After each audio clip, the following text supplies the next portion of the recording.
आजको राष्ट्रिय राजनीति हामी सबैलाई थाहा छ। हामी एउटा शान्तिपूर्ण, वैधानिक, लोकतान्त्रिक, विधि र बाटोबाट राष्ट्रियताको पक्षमा, लोकतन्त्रको पक्षमा, जनजीविकाको पक्षमा, जनताका हितहरूका विभिन्न सवालहरूका पक्षमा, सामाजिक न्याय र समानताका पक्षमा, अथवा खास गरी हामीले लडेर ल्याएको संविधानको रक्षा गर्ने, हामीले लडेर स्थापित गरेको सङ्घीय लोकतान्त्रिक गणतन्त्रको रक्षा गर्ने, लोकतान्त्रिक प्रणालीलाई सही बाटोबाट अन्यत्र कुबाटोमा लान नदिने ती प्रयासहरूमा जुटिरहेका छौँ अथवा तिनका लागिको एउटा राजनीतिक लडाईँ लडिरहेका छौँ।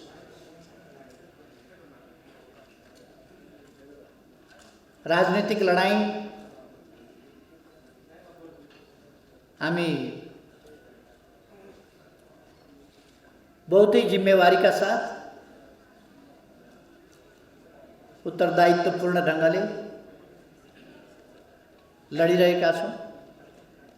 यसका निम्ति हामी सबभन्दा पहिले विचारमा स्पष्ट हुनुपर्दछ। हामीले हाम्रो राष्ट्रिय आकांक्षा, हाम्रो गन्तव्य, हाम्रा सबै प्रयासहरूको गन्तव्य ठिक ढङ्गले ठम्म्याएका छौँ, तोकेका छौँ। समृद्ध नेपाल, सुखी नेपाल। नेपाल समृद्ध हुनुपर्दछ र नेपाली सुखी हुनुपर्दछ। मैले थुप्रै ठाउँमा स्पष्ट पारेको छु, समृद्धिले मात्रै सुख हुँदैन। सुख हुनका लागि जैविक र मानवीय न्यायोचित आवश्यकताहरूको परिपूर्ति हुनुपर्दछ। सामाजिक न्याय र समानता हुनुपर्दछ। निर्भय वातावरण हुनुपर्दछ, भयरहित वातावरण। कसैबाट अपमानित हुनु नपर्ने, सम्मानयुक्त जीवन बाँच्न पाउने त्यो अधिकार सबैमा हुनुपर्दछ र त्यो अनुभूति सबैमा हुनुपर्दछ। त्यस्तो परिस्थितिमा मात्रै अधिकार सम्पन्न, अवसरसम्म पुग्न पाउने समतामूलक समाज, निर्भय समाज, सम्मानयुक्त समाज, सभ्य समाजमा मात्रै मानिस खुसी हुन सक्दछ। त्यसकारण यो हामीले हाम्रो राष्ट्रिय आकांक्षा भनेर हामीले नेपालका लागि तोकेका छौँ। तर यो विश्व मानव समुदायका लागि नै वास्तवमा एउटा गन्तव्य हो। समृद्धि, समानता, सुख। हजारौँ वर्ष अगाडि हाम्रा पूर्वजहरूले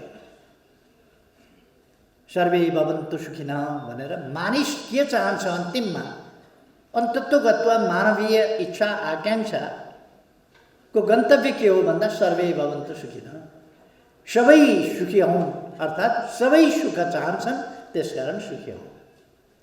सुख चाहन्छ मानव जातिले।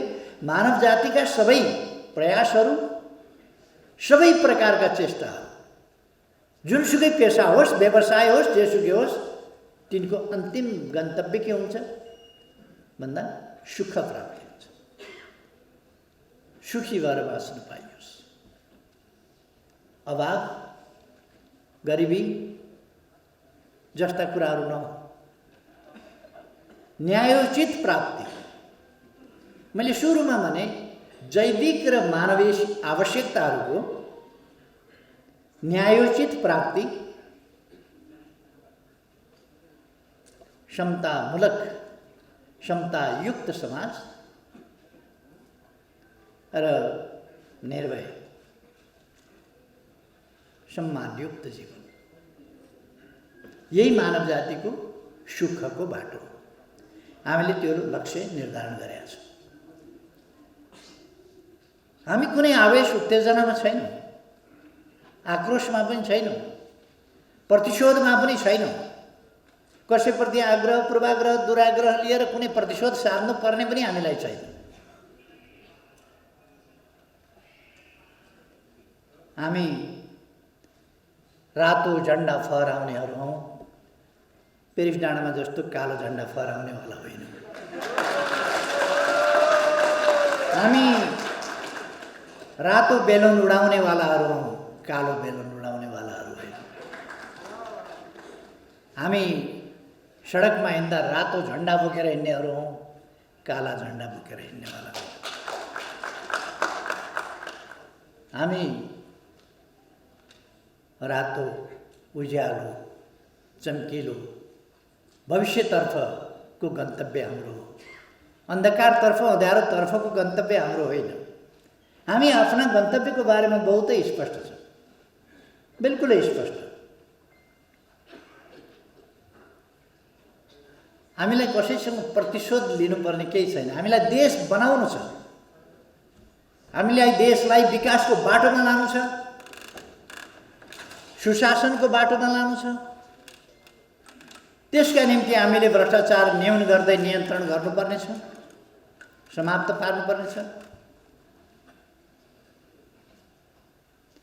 र हामी हाम्रा ती उद्देश्यहरूमा, ती गन्तव्यहरूमा, ती बाटोहरूमा स्पष्ट छौँ। र देश बनाउन हामीले यी गन्तव्यहरूतर्फको यात्रा तय गर्नुपर्नेछ। यो हामीलाई खुरुखुरु बाटो छोडिदिन्छ त्यस्तो होइन। समाजमा विभिन्न प्रकारका तत्त्वहरू हुन्छन्, शक्तिहरू हुन्छन्, व्यक्तिहरू हुन्छन्। तिनले आफ्ना स्वार्थका लागि अनेक प्रकारका हाउभाउ गर्छन्।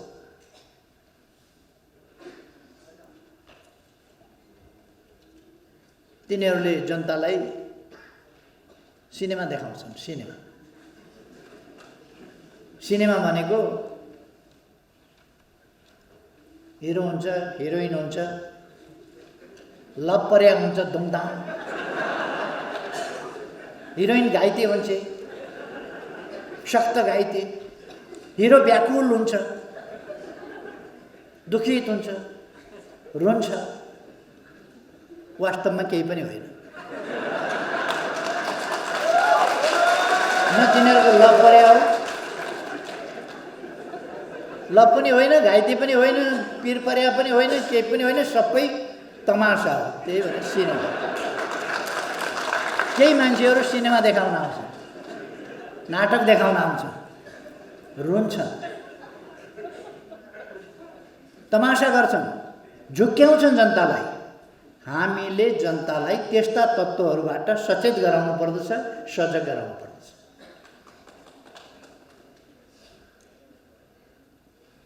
मानिसभित्र, मानिसका आन्तरिक रूपमा तीनवटा पक्षहरू हुन्छन्। एउटा मान्छेको विद्वत्ताको, ज्ञानको पक्ष हुन्छ। अर्को मान्छेको बुद्धिको पक्ष हुन्छ। अर्को मान्छेको मतिको पक्ष हुन्छ। सबभन्दा पहिले हामीले आफ्नो देश बनाउने हो भने, देश बचाउने हो भने, देश बनाउने हो भने हामीले हाम्रो मति ठिक ठाउँमा राख्नु पर्दछ। पहिलो कुरो मति प्रमुख कुरा हो। मति ठिक ठाउँमा भएन भने बुद्धिमान मान्छे मति भ्रष्ट भयो भने कति खतरनाक हुन्छ विचार गर्नुहोस् त। बुद्धिमान चोर भयो भने पुलिसले पनि पक्राउन सक्दैन। बुद्धि लगाउँछ पुलिसले पनि भेट्दैन। मूर्ख चोर भयो भने ती दसी छोड्या हुन्छ, के छोड्या हुन्छ, पक्रिहाल्छ एकछिन।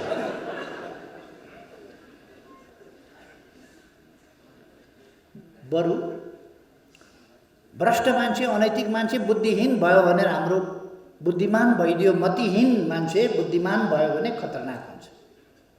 त्यसले बुद्धि खेलाएर बर्बाद गरिदिन्छ। ज्ञान भनेको विषयगत कुरा हो। ज्ञान भनेको भूतदर्शी कुरा हो। ज्ञान भनेको इतिहास हो। ज्ञान भनेको अरूले प्राप्त गरेका अनुभवहरूको सङ्कलन हो। ज्ञान भनेको विगत हो। हामीले मतिलाई ठिक ठाउँमा राख्ने, आफ्नो बुद्धिको सही ढङ्गले सही ठाउँमा देश जनताका लागि, मानव जातिका लागि, त्यसको हितको पक्षमा प्रयोग गर्ने र आफूले प्राप्त गरेको ज्ञानलाई आधार बनाएर रचनात्मक ढङ्गले, सृजनात्मक ढङ्गले, इनोभेटिभ ढङ्गले हामी अगाडि बढ्ने। जानेकै ज्ञान मात्रै त इतिहास हो, जानेकै ज्ञान मात्रै भूत हो, भूतपूर्व कुरा हो।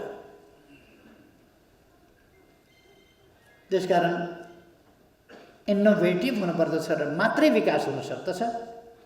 हामी रिसर्चहरूका कुरा गर्छौँ, खोज अध्ययन अनुसन्धानका कुरा गर्छौँ, त्यो भनेको ज्ञानभन्दा अगाडिको एक स्टेप अगाडिको कुरा हो, रचनाको कुरा हो, रचनात्मकताको कुरा हो, सिर्जनाको कुरा हो, सृजनात्मकताको कुरा हो, सृजनशीलताको कुरा हो, नयाँ आविष्कारको कुरा हो। त्यसकारण हामीले त्यतापट्टि जानुपर्छ। हामी आज कहाँ छौँ भन्ने कुरा हामीले बुझ्नुपर्छ र हाम्रा कामहरूको परिणाम के हुन्छ भनेर बुझ्नुपर्छ। एक जमाना थियो, कुनै चरालाई चिठी बोकाएर पठाउने, पहिले त्यो चरालाई त्यो ठाउँमा पुर्याउनु पर्यो, त्यो ठाउँ देखाउनु पर्यो अनि ल्याउनु पर्यो, नत्र चराले कुरा बुझ्दैन। फेरि त्यहाँ पुर्याउनु पर्यो, देखाउनु पर्यो, ल्याउनु पर्यो अनि उसलाई मुखमा पत्र चेपाइदिनु पर्यो अनि उडाइदिनु पर्यो त्यता फर्काएर, अनि ऊ जान्छ त्यो चिठी बुझाएर। उसले बुझ्छ कि यो त्यहाँ पुर्याइदिनु पर्ने हो। अनि त्यताबाट जा भनेपछि फर्क्यो भनेपछि फेरि फर्किन्छ, जति बेला उसले चिठीको जवाब दिन्छ। चिठी पत्र हाम्रो त्यस्तो हुन्थ्यो। हामी सन्देशहरूलाई कस्तो एउटा उसमा लिन्थ्यौँ, कुन्ती मोक्तानको गीत जस्तो, आगो भरभर आयो आज, आगो भरभर आयो, परदेशबाट आउँछन् कि क्या हो, आगो भरभर आयो। न मोबाइल थियो न केही थियो। अरब जाने हो भने चिठी कहाँबाट पठाउने, त्यो कताबाट पठाउने चिठी, कसले लिएर आउँछ चिठी, चिठी त आउँदैन थियो। त्यस्तो अवस्थामा आगो भरभर आयो भने, आँखो फरफर आयो भने आदि यस्ता सङ्केतहरू खोजेर चाहिँ सन्देश मान्ने, आज पाहुना आउँछन् कि क्या हो यस्तो भयो भन्ने चलन थियो। त्यो मैले आफैले पनि भोग्या हो। कुन्ती मोक्तानले गीत मात्रै गाएको होइन कि हामी आफैले पनि भोग्या कुरा हो। यस्तो भयो, यस्तो हुन्छ कि क्या हो।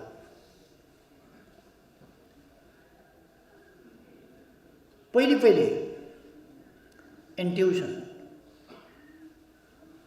त्यो जब सम्बन्ध अत्यन्त प्रगाढ हुन्छ, त्यस्तो सम्बन्ध प्रगाढमा त्यसका सङ्केतहरू जान्छन्। जस्तो आफ्नो सन्तान कहीँ सङ्कटमा पर्यो भने आमाहरूले पहिले धेरै थाहा पाउँथे, किनभने सेन्सिटिभ हुन्थ्यो। अहिले त ठेस लाग्यो भने अघि नै फोन गरिहाल्छ, मम्मी मलाई त ठेस लाग्यो खुट्टा भनेर। त्यसकारण आमाहरू पनि धेरै सेन्सिटिभ हुन छोडे। त्यसकारण इन्ट्युसन पनि कमजोर हुँदै गयो।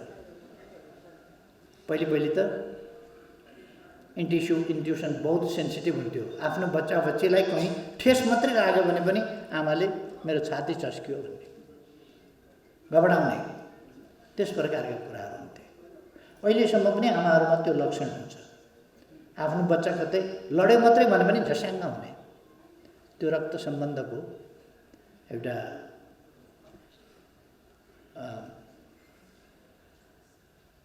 एक खालको टेलिपेथी। पहिले मान्छेहरूको टेलिपेथिक क्षमता अलिक हाई थियो। अब हामी यन्त्रहरूको प्रयोग गर्दै गयौँ र हाम्रो टेलिपेथिक क्षमता लगायतका अनेक इन्ट्युसन वा टेलिपेथिक क्षमता जस्ता कुराहरू न्यून हुँदै गए, कमजोर हुँदै गए। त्यस जमानाबाट हामी विकास गर्दै आयौँ। 20औं शताब्दी हरेक क्षेत्रमा, विज्ञानको प्रविधिको क्षेत्रमा, खास गरी यातायात र सञ्चारको क्षेत्रमा, हवाई यातायात होस्, अरू क्षेत्र होस्, यी क्षेत्रहरूमा असाधारण प्रगति गर्यो। र 20औं शताब्दीको एउटा शताब्दी असाधारण प्रगतिको शताब्दी रह्यो, असाधारण प्रगति। यो सामाजिक परिवर्तनको सन्दर्भमा, सामाजिक जागरणको सन्दर्भमा, सामाजिक चेतनाको सन्दर्भमा अथवा वैज्ञानिक खोज अध्ययन अनुसन्धानको क्षेत्रमा, चिकित्सा विज्ञानको क्षेत्रमा, अन्तरिक्ष विज्ञानको क्षेत्रमा, अनेक क्षेत्रमा यो असाधारण उन्नति प्रगतिको शताब्दी रह्यो, 20औं शताब्दी। चन्द्रमामा मान्छे पनि त्यही बेला पुग्यो। सामाजिक न्याय र समानता सहितको प्रणाली हुनुपर्छ भनेर अक्टोबर क्रान्ति जस्ता क्रान्तिहरू त्यसै समयमा भए। वर्गीय उत्पीडन हुन हुँदैन, अब गरिबलाई गरिब भएर बस्न मन्जुर छैन भनेर जनताले शोषण र दमनका विरुद्ध शङ्खघोष गर्ने अवधि पनि त्यही रह्यो। महिलाहरूले समान अधिकार प्राप्त गर्नुपर्छ भनेर मजदुरहरूले विभिन्न मागहरू राखेर आन्दोलन गरेर ट्रेड युनियनका अधिकारहरू प्राप्त गर्ने अवधि पनि त्यही रह्यो।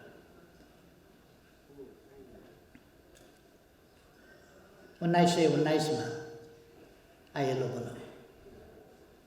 1919 देखि त्योभन्दा अगाडि त्यही शताब्दी वास्तवमा ट्रेड युनियन मुभमेन्टका लागि, यद्यपि मजदुर आन्दोलन 1831 देखि सुरु भयो। फ्रान्सका लियोका मजदुरहरू, तान बन्ने मजदुरहरूबाट सुरु भयो। तर त्यो बढ्दै गएर चार्टिस्ट आन्दोलन आदिको रूप हुँदै पेरिस कम्युन हुँदै, तर त्यो एउटा विकासको आधार मात्रै खडा हुँदै थियो, चेतनाको आधार मात्रै, न्याय र समानताको आधार मात्रै खडा हुँदै थियो। 20औं शताब्दी यस्तो शताब्दी बन्यो जो वास्तवमा परिवर्तनको शताब्दी बन्यो, खोज अध्ययन र अनुसन्धानको शताब्दी बन्यो। र समाज सबभन्दा तीव्र गतिमा परिवर्तन त्यसै बेला। टेलिभिजन 20औं शताब्दीको देन हो, मोबाइल 20औं शताब्दीको देन हो, यस्ता अनेक कम्प्युटर 20औं शताब्दीको देन हो। यी सबै कुरा 20औं शताब्दीका देन हो। 20औं शताब्दी तीव्र विकास र परिवर्तनको शताब्दी रह्यो। आज हामी 21औं शताब्दीको 2 दशक पार गरिसकेका छौँ। 20औं शताब्दी त्यो तीव्र विकासको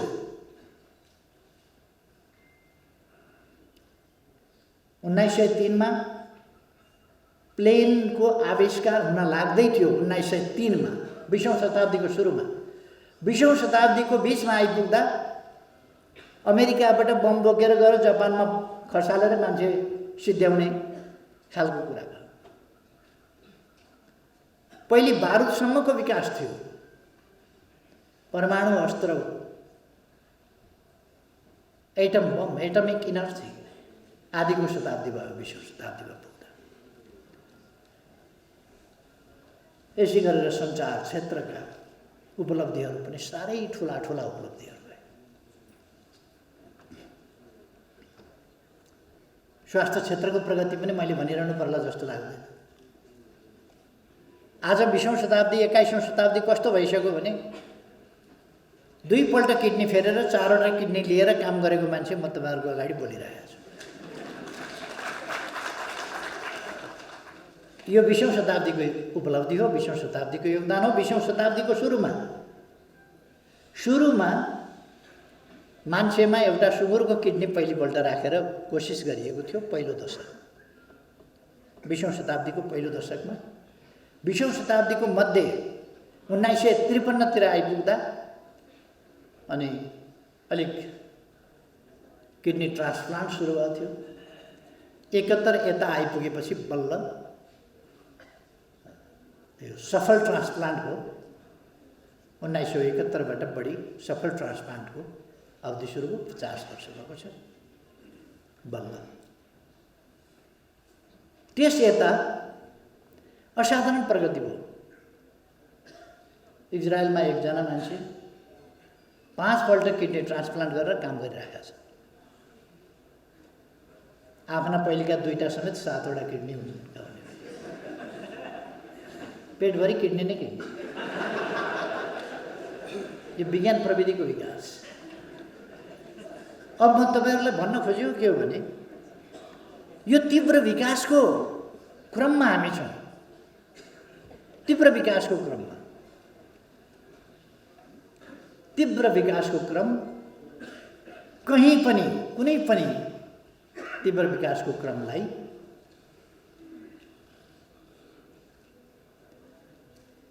त्यो रोक्ने प्रयासहरू हुन्छन्, बाधा व्यवधान पुर्याउने प्रयासहरू हुन्छन्। सामाजिक परिवर्तनको सन्दर्भमा पनि त्यही हो, बाधा व्यवधान पुर्याउने प्रयासहरू हुन्छन्। ती प्रयासलाई तोडेर हामी अगाडि जान जरुरी छ। सामाजिक परिवर्तनको सन्दर्भमा पनि त्यही हो। अघि मैले सुरुमा भने हाम्रो देश आज एउटा खास लडाईँको स्थितिमा छ। संसदलाई फेरि सांसद किनबेचको, फेरि दलहरूका बीचमा गिभ एन्ड टेकको, लेना देनाको, फेरि समीकरणहरू परिवर्तनको खेलको पहिले जस्तै एउटा सिलसिला फेरि सुरु गर्न खोज्यो। मैले प्रयास गरेको थिएँ लेफ्ट पार्टीहरू जोडेर एउटा मजबुत लेफ्ट पार्टी जसले देशको सार्वभौम सत्ताको रक्षा गरोस्, भौगोलिक अखण्डताको रक्षा गरोस्, स्वाधीनताको रक्षा गरोस्, इतिहासप्रति गर्व गरोस्, स्वाभिमान माथि उठाओस् र देशको विकासमा समर्पित होस्। देशलाई एउटा आधुनिक सभ्य, अरूले पनि आहा भन्ने खालको देश बनाउने कुरामा लागोस्, त्यस्तो पार्टीको परिकल्पना गरेको थिए। तर पार्टी तपाईहरुले देख्नुभयो, एक दिन एउटा राम्रो कामको पनि समर्थन गर्ने आँट नभएको, बुद्धि नभएको, मन नभएको त्यस्तो पार्टी पो बन्यो। लिडरशिपको यस्तो पंक्ति तयार गर्न खोजेको थिएँ मैले जसले देशलाई राम्ररी हाँक्न सकोस्। तर देश हाँक्ने होइन, देशका निम्ति मर्ने होइन, आफ्ना निम्ति मर्ने, आफन्तका निम्ति मर्ने। एकजनाले मलाई जवाफ दिए, परिवारवाद नातागोताका कुरा गर्दा जवाफ दिए, केपी ओलीका छोराछोरी छैन, मेरा त छोरीहरू छन्, ज्वाइँहरू छन्, हेर्नै पर्यो, बनाउनै पर्यो। छोरी भएका मान्छेले त मेयर बनाउनै पर्यो, बनाउन भोटले पुगेन भने मतपत्र च्यात्नै पर्यो। ज्वाइँ छन्, के गर्ने अब, घर किनिदिनै पर्यो, घडेरी किनिदिनै पर्यो, गाडी किनिदिनै पर्यो, पद होदा दिनै पर्यो। केपी ओलीका छैन, कसलाई दियोस्, मेरा त छन्, दिन्छु। गजब हो, बहादुर हो। बाबु त यस्तो होस्, ससुर त्यस्तो होस्, गजब हो। एउटा कुरा म उहाँलाई सम्झाउँछु, मलाई त सन्चै छ, सन्चै छ। यो देशका सबै केटाकेटीलाई म आफ्नै केटाकेटी ठान्छु। मेरा आफ्नै केटाकेटीका लागि केही गर्नु छैन, त्यसमा मलाई न गौरव, न हर्ष, न विस्मात केही पनि छैन। तर म उहाँलाई भन्न चाहन्छु, उहाँलाई त्यो ठाउँमा पुर्याउने योद्धाहरूका छोराछोरी छन् कि छैनन्? उहाँलाई त्यो ठाउँमा पुर्याउने योद्धाहरूका छोरीहरू छन् कि छैन, ज्वाइँ छैन कि छैन, आफन्त छन् कि छैनन्? ती योद्धाहरू छन् कि छैनन्? लड्ने बेलामा, ज्यान दिने बेलामा योद्धा चाहियो, अरूका छोराछोरी चाहियो। आफ्ना छोराछोरी विदेश राखेर पढाउने, अनि तर मार्ने बेलामा मेरा त छोराछोरी छन्, के गर्ने? अरूका पनि त छोराछोरी हुन्, अरूका छोराछोरीको पनि ज्यान हो, अरूका छोराछोरीका पनि हात खुट्टा हुन्, अरूका छोराछोरीका पनि टाउका हुन्, अरूका छोराछोरीका पनि ज्यान हुन्। त्यो चाहिँ काठको बनाएको हो, भाँचे पनि हुन्छ, फुटाए पनि हुन्छ, जे गरे पनि हुन्छ। अरूका छोराछोरी के खेलाउने पुतली हुन्? त्यो पसलमा बेच्न राखेका पुतली, त्यति पनि भाउ छैन जनताका छोराछोरीको। तिनको हालत के छ? मैले त छोराछोरी छन्, हेर्नुपर्छ अरे, अरू हेर्नुपर्छ कि पर्दैन? देश बनाउन भनेर जसलाई होमियो तिनलाई हेर्नुपर्छ कि पर्दैन? खै मलाई उहाँहरूसँग दन्त बजान गर्नु छैन। कालो झन्डा गाडेर बस्नुभएको छ, कालो झन्डा फहराउनु भएको छ, काला बेलुन उडाउनु भएको छ, काला सपना देख्नु भएको छ, कालो मनसाय लिनुभएको छ। मैले के भन्नु? त्यो त मलाई केही भन्नु छैन। तर म साथीहरूलाई भन्न चाहन्छु, आज 21औं शताब्दी झन् तीव्र गतिका साथ अगाडि बढेको छ र यो तीव्र गतिका साथ अगाडि बढेको शताब्दीलाई हामीले पूर्ण रूपमा सदुपयोग गर्नुपर्छ। सचेत ढङ्गले देशको रक्षा, देशको विकास, देशको स्वाभिमानको रक्षा, देशको आर्थिक उन्नति र देशको सभ्यतामाथि हमला भइरहेको छ। हाम्रो सभ्यतामाथि तपाईहरु पनि कति होशियारी साथ, कति बेहोसी साथ लेख्न पर्यो भने तपाईहरुलाई पनि बाआमा, हजुरबा, हजुरआमाहरुलाई तपाई भन्नुहुन्छ जस्तो लाग्दैन, तिमी भन्नुहुन्छ सबैलाई। किनभने अंग्रेजले यु भन्ने मात्रै हुन्छ, नातिलाई पनि यु, हजुरबालाई पनि यु। त्यसकारण त्यही सिकेर तपाई कसैलाई पनि भन्नुहुन्न, ए बाउ तिम्रो हालखबर के छ? किन? त्यो हामी पछौटे यो तपाई तिमीवाला होइन, हामी चाहिँ एडभान्स तत्त्व, हामी चाहिँ यु वाला हो। यु तपाईवाला होइन, यु भने तिमी। गजब छ हाम्रो नक्कलबाजी। बीबीसीले यु भन्दियो, युको अनुवाद गर्यो तिमी चलाइदियो। उसलाई त हाम्रो सभ्यता, शिष्टता, मर्यादा, संस्कृतिमाथि हमला गर्नु छ भनिदियो। अनि हामीले हाम्रो भाषा, हाम्रो संस्कृति, आफूभन्दा ठुलालाई तपाईँ भन्नुपर्छ, त्यो छोडिदिएर यु वालामा गएमा गर्वका साथ। तर हामी फर्किनुपर्छ। हामी न्युक्लियस फ्यामिली भने जस्तो चराको गुण जस्तो होइन। एउटा भाले, एउटा पोथी, दुईटा अण्डा, अलिकति सानो छैन्जेल चल्ला चुचु गर्छ, मुखा खुवाइदियो, अलिक भडभर लागेपछि भुर्र उड्छ, न बाउ चिन्छ, न आमा चिन्छ, न छोरा चिन्छ, न छोरी चिन्छ। हामी त्यस्तो होइन। हामी एउटा पुरानो इतिहास भएको, सभ्यता भएको, हामी आत्मकेन्द्रित आफू मात्रैवाला होइन। हामी हाम्रो परिवार, हाम्रा बा, हाम्री आमा, हाम्रा हजुरबा, हाम्री हजुरआमा, जुन हजुरआमाले हाम्रा बा आमालाई पनि जन्म दिएर हुर्काएर अनि हामी आउन पायौँ। त्यसकारण हामी हाम्रा हजुरबा, हजुरआमा, जिजुबा, जिजुआमाहरूलाई सम्मान गर्छौँ, आदर गर्छौँ। खुट्टामा शिर राखेर ढोग्ने हाम्रो चलन छ, आदर सम्मानका साथ। हजुरबा, हजुरआमा, बा आमालाई ढोगेर कोही बिरामी भयो, संक्रामक रोगले सताएर मर्यो भन्ने सुनिएको छैन। शिष्टताले केही बिगार्दैन। Hi daddy, how are you? Hello daddy, mum, hello. आज हामी बोल्ने तरिका त्यो छ। हाई मम, हाम्रो तरिका त्यो छ। हामी हाम्रो आदरका साथ अभिभावकहरूसँग व्यवहार गर्दैन। हाम्रो चलन त्यो छ। यो मामुली कुरा देखिन्छ, तर यो मामुली कुरा होइन। समाजलाई पहिले तिमी भन्न सिकायो। तिमी भनिसकेपछि के भयो र? तिमी भनिसकेपछि अरू कुरा पनि भन्नु भयो। सम्मान गरेर छोडेपछि, हिजो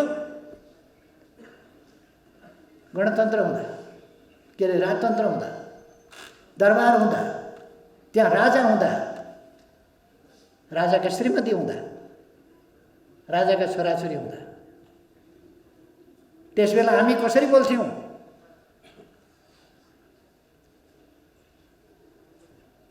हेर्नुस् न भन्दैन थियौँ। आज त हामी हेर्नुस् न होइन नि, हेर उहाँले भन्नुभयो भन्दैन थियौँ। हुकुम बक्स्यो, हेर्नुभयो भन्दैन थियौँ, नजर भयो। उहाँले खानुभयो भन्दैन थियो, जिउनार भयो। हिँड्नुभयो भन्दैन थियो, सवारी भयो। आज हिँड्नुभयो भन्न, खानुभयो भन्न पनि हामीलाई गाह्रो छ, किनभने हामी हिँडे, खाए, उनले हेरे, यस्तो भाषा मात्र बोल्छ। हाम्रा बाले हेरे, हामीले आमा दिन्छन्, तिनले पनि हेरिन्। तपाईँहरू त्यही लेख्नुहुन्छ होइन र पत्रिकामा? त्यही त लेख्नु। मेरो आग्रह के हो भने एउटा कुरामा हामी होसियार हुनुपर्दछ। एउटा कुरामा हरेक देशको आफ्नो सामाजिक मूल्य मान्यता हुन्छ, प्रचलन हुन्छ। त्यो समाजलाई त्यो सभ्यताले, त्यो मूल्य, त्यो मान्यताले बाँधेको हुन्छ समाजलाई। सामाजिक प्रबन्धहरूले बाँधेको हुन्छ समाजलाई। नाता सम्बन्धहरूका कुराहरूले बाँधेको हुन्छ समाजलाई। त्यो समाज बाँध्ने कुरा हो, त्यसलाई लिएर भेदभाव गर्नुहोस् भन्ने होइन। तर त्यसमा बाँधिएको छ हाम्रो समाज, हाम्रो संयुक्त परिवारको। हाम्रा थुप्रै कुराहरू यति महान छन्, हाम्रा पूर्वजहरूले यति महान काम गरेका छन्, महान कुराहरू गरेका छन्। तिनको हामी सम्मान गरौँ, ती बुझौँ, ती सिकौँ हामी।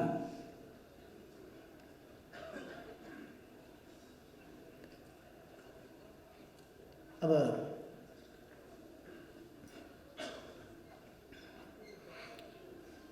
आजको 21औं शताब्दीमा सञ्चार जगतले गर्नुपर्ने काम, पहिलो तपाईहरुमा के आवश्यक छ भने कुनै पनि शर्तमा, कुनै पनि अर्थमा तपाईहरुमा देशभक्ति किञ्चित कमी आउनु हुँदैन। देशभक्ति हुनुपर्छ। देशभक्ति नभएको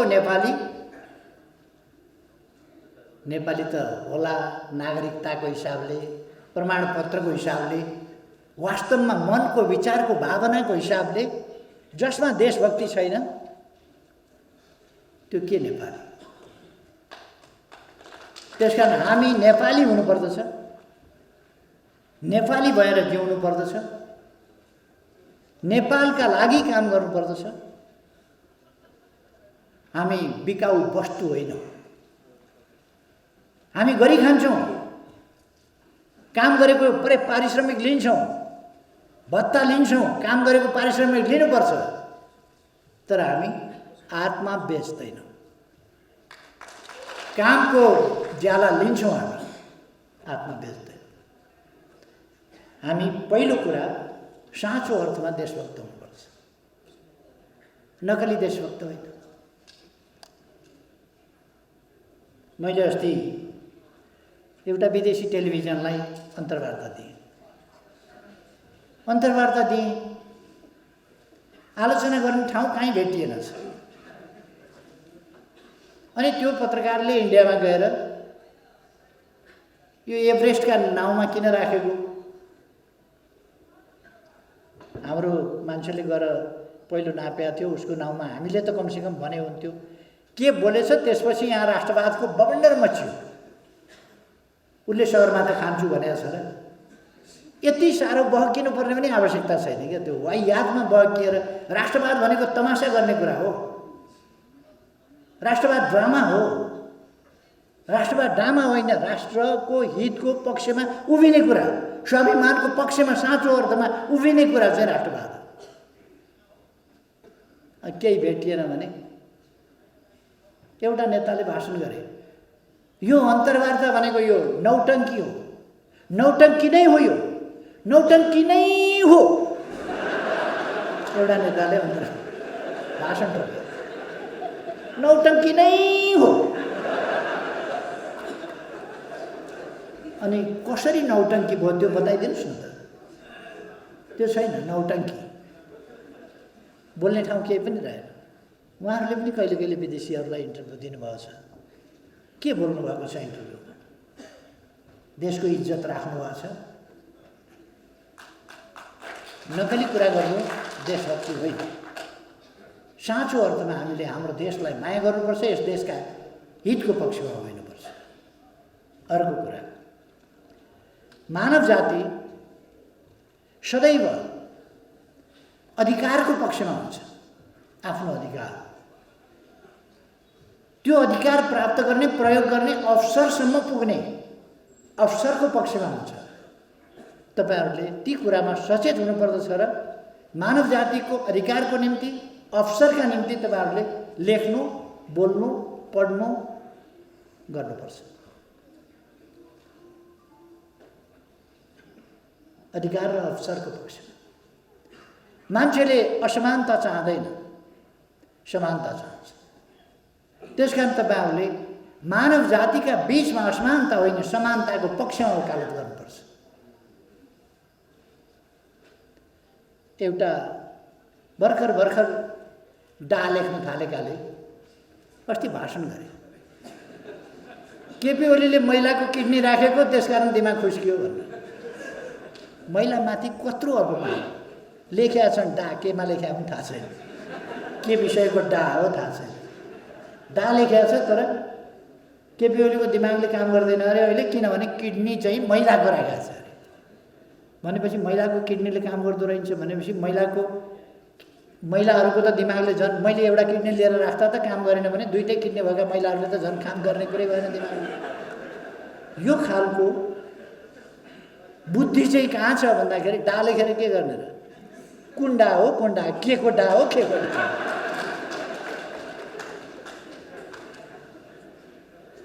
तपाईहरुको बुद्धि त्यस्तो कोल्टे नपरोस्। तपाईहरुको बुद्धि ठिक बाटोमा जाओस्। तपाईहरुले सामाजिक न्याय र समानताको पक्षमा कुरा गर्नुपर्दछ, अधिकारको पक्षमा कुरा गर्नुपर्छ, अवसरको पक्षमा कुरा गर्नुपर्छ, हिंसाका विरुद्ध कुरा गर्नुपर्दछ, शान्तिको पक्षमा कुरा गर्नुपर्छ, निर्भय वातावरण, सबैले निर्भय भएर बाँच्न पाउने वातावरणको पक्षमा तपाईहरुले कुरा गर्नुपर्दछ। तपाईहरुले स्वस्थ लोकतान्त्रिक आचरण व्यवस्थाको कुरा गर्नुपर्छ, अभ्यासको कुरा गर्नुपर्छ। आफ्नो जीवनमा पनि उदाहरणीय बन्ने अभ्यास गर्नुपर्छ। तपाईको जीवनशैली, तपाईको रहनसहन देखेर अरूले पनि यस्तो हुनुपर्छ। तपाईहरु यस पार्टीसँग सम्बद्ध, आबद्ध, निकट जे हुनुहुन्छ, यो पार्टीसँग निकट भएको हुनाले म तपाईहरुलाई आग्रह गर्न चाहन्छु। पत्रकार हुँ भन्ने बित्तिकै तपाईलाई हेर्दैखेरि मान्छेले तपाईहरु फलानु पार्टीको हो भनेर आफै सोधोस्, चिनोस् तपाईहरुलाई, तपाईहरुको आनी बानी वर व्यवहार त्यसरी चिनोस्। तपाईहरुले सम्प्रेषण गरेको समाचारमा सत्यता छ के भनेर कसैले आशंका गर्ने स्थिति नहोस्। तपाईहरु समाचार स्वार्थका लागि उल्टापल्टा समाचार नपठाउनुहोस्। आफ्नै स्वार्थका लागि पनि असत्य समाचार सम्प्रेषण नगर्नुहोस्। रिस उठ्यो भने पनि नचाहिने कुराहरू नलेख्नुहोस्। कहिले कहिले कोहीको मान्छे मन पर्दैन, यद्यपि मन पराउने नपराउने, रिस उठ्ने आदि कुराहरू छोडिदिनुपर्छ। तर पनि तपाईहरुलाई रिस उठिहाल्यो भने पनि रिस उठ्यो भन्दैमा झुटा कुरा, नहुने कुरा कसैको बारेमा लेख्नु वाञ्छनीय हुँदैन। त्यसकारण तपाईहरुले जनताका पक्षमा, लोकतन्त्रका पक्षमा, लोकतान्त्रिक प्रणालीका पक्षमा उभिनुपर्छ। अहिले आफ्ना स्वार्थका लागि, व्यक्तिगत स्वार्थका लागि देशमा स्थिरता हुन नदिएर, स्थिरता जहाँसुकै जाओस्, देश विकास जहाँसुकै जाओस्, लोकतन्त्र जहाँसुकै जाओस्, आफ्नो स्वार्थ पूरा गर्नका लागि कुदेका 2-4 जना, त्यस प्रकारको मती हामी कसैले लिनु हुँदैन। हामी बहुतै दृढताका साथ तपाईहरुको संगठन सही विचारमा एकताबद्ध र सक्रिय हुनुपर्दछ। तपाईहरुसँग ज्ञान छ, सिप छ, लेख्न जान्नुहुन्छ, बोल्न जान्नुहुन्छ, सबै कुरा गर्नुहुन्छ, तर गलत गर्नुभयो भने, सिप मिलाएर, तरिका मिलाएर गलत कुरा गर्नुभयो भने त्यसले देशलाई फाइदा गर्दैन। तपाईसँग सिप छ, चुप लाएर बस्नुभयो भने हात बाँधेर, तपाई कलम चलाउनुहुन्न, कम्प्युटर चलाउनुहुन्न, तपाईको ल्यापटप चल्दैन, आइप्याड चल्दैन, भने तपाईँको ज्ञान, तपाईँको बुद्धि तपाईँकै भित्रै रहेको। दौबादीमा फलाम खानी छ, अहिलेसम्म हामीले निकालेको छैन, तपाईँको ज्ञान बुद्धि पनि त्यस्तै हुन्छ। दौबादीमा फलाम खानी छ, अलिअलि फलाम हो र थोरै हिसाब दुई डल्लो अलिकति हो र खानी छ, तर भर के गर्ने निकालेको छैन हामीले। तपाईँले आफ्नो ज्ञानलाई, आफ्नो सिपलाई, आफ्नो क्षमतालाई प्रयोग गर्नु भएन भने दौबादीको फलाम खानी जस्तै हुन्छ, ननिकाले। 21औं शताब्दीमा यति गतिसाथ अगाडि बढेको शताब्दीमा तपाईँले आफूलाई अप टु डेट राख्नु भएन भने, नवीकरण गर्नु भएन भने, दैनिक तपाईँले आफूलाई नवीकरण गर्नुपर्छ। अत्यन्त तीव्रताका साथ दुनियाँ चलिरहेको छ र तपाईँसँग त्यो नवीकरण गर्ने विज्ञान, प्रविधि, सञ्चार माध्यमको विकासले आफूलाई तीव्रताका साथ तुरुन्तै अध्यावधिक लगातार गर्ने त्यो अवसर तपाईँलाई उपलब्ध गराएको छ।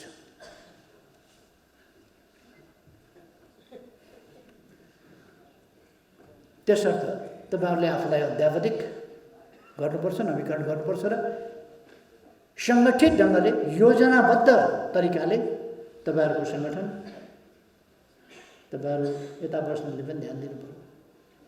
तपाईँहरूको सङ्गठन एकताबद्ध हुनुपर्छ। तपाईँहरूको सङ्गठन योजनाबद्ध ढङ्गले काम गर्नुपर्दछ र तपाईँहरूको सङ्गठन अत्यन्तै गतिशील हुनुपर्दछ। सबभन्दा पहिले त तपाईँको सङ्गठनले सही दिशा बोध गरेको हुनुपर्दछ, सही बाटो समातेको हुनुपर्छ, सही विचार बोकेको हुनुपर्छ, सत्यको मार्ग समातेको हुनुपर्छ।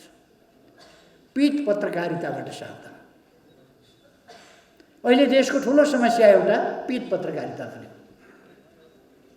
पीठ पत्रकारिता,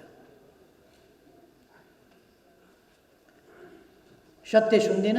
यो महात्मा गान्धीका 3 मात्र जस्तै छन् केही पत्रिका, सञ्चार माध्यम। राम्रो कुरा देख्न पर्छ भने बरु आँखा छुप्छु, राम्रो कुरा सुन्न पर्छ भने बरु कान थुन्छु, राम्रो कुरा बोल्न पर्छ भने बरु मुख थुन्छु। तर सुन्दिन, हेर्दिन, बोल्दिन भन्ने केही छन्। अनि तिनले झुटो छाप्छन्, गलत छाप्छन्, जनतालाई दिग्भ्रमित पार्न। यो काम राष्ट्रको हितको पक्षमा छँदै छैन, कुनै हालतमा छैन र हुनै सक्दैन यस्तो काम। तर कुरो के हुन्छ भने जब मान्छे स्वार्थबाट अन्ध हुन्छ अथवा जब मान्छे आत्मा बेच्छ, त्यसपछि त्यो नर्क पर्छ। नर्कमा गइसकेपछि फर्किनै सक्दैन, जिउँदै नर्क जान्छ। के गर्ने अब, त्यसलाई निकाल्नै सकिँदैन, त्यो त्यहाँबाट उत्रिनै सक्दैन। कुनै घाटमा, कुनै तीर्थमा नुहाउनुहोस्, जेसुकै गर्नुहोस्, लगेर जहाँसुकै जेसुकै गर्नुहोस्, पूजा अर्चना गर्नुहोस्, त्यसलाई योग गराउनुहोस्, व्यायाम गराउनुहोस्, ध्यान गराउनुहोस्, तप गराउनुहोस्, तर आत्मा बेचिसकेपछि तपाईँहरूले एउटा पेट्रियोटिजम भन्ने इङ्ग्लिस कविता हेर्नुभएको होला। त्यस्ता मान्छेको मृत्यु 2 पल्ट हुन्छ। एउटा मर्दाखेरि त भइ नै हाल्छ, मर्नुभन्दा अगाडि बाँचेकै बेला हुन्छ मान्छे नर्क जान्छ भनेको त्यही। नर्क गइसकेपछि त्यसपछि फर्काउनै सकिँदैन। ऊ त्यही संसारमा रमाउँछ, त्यहीलाई उसले बहादुरी ठान्छ। फलानालाई मैले आज ठोकिदिएँ, फलानालाई बिगार्दिएँ, दिएँ मैले आज दनक, गजबसँग दिएँ, दङ्ग पर्छ। तर फेरि पनि म भन्छु सत्यमेव जयते। त्यस्ता खालका पीठ पत्रकारिताहरू आफै पर लाग्छन्। किनभने पीठ पत्रकारिता नगर्ने, पीठ पत्रकारितासँग जुझ्ने, साँचो पत्रकारिता गर्ने, पत्रकारिताको धर्म बचाउने, पत्रकारिताको धर्म फलाउने तपाईँहरू जस्तो समूह पनि छ। यो समूह विशाल छ, विशाल छ यो समूह, जो देशको पक्षमा, जनताको पक्षमा लड्छ, लोकतन्त्रको पक्षमा लड्छ, सत्यको पक्षमा लड्छ। तपाईँहरूको कलम त्यसै गरी चलोस्। मैले अघि 20 मिनट भनेको थिएँ, धेरै मिनट गइसकेछ। अब मैले बिदा लिनुपर्छ, मेरो अर्को फर्मल कार्यक्रम छ, म दौडेर जानुपर्छ। त्यसकारण मैले बिचैमा बोल्न खोजेँ। छोटो बोल्न सिकाउँला आज मन्त्रीजीहरूलाई भनेको, त्यो पनि साथीहरूलाई धेरै धेरै धन्यवाद। तपाईँहरूको कार्यक्रम सफल रहोस्। तपाईँहरूमा धेरै धेरै शुभकामना।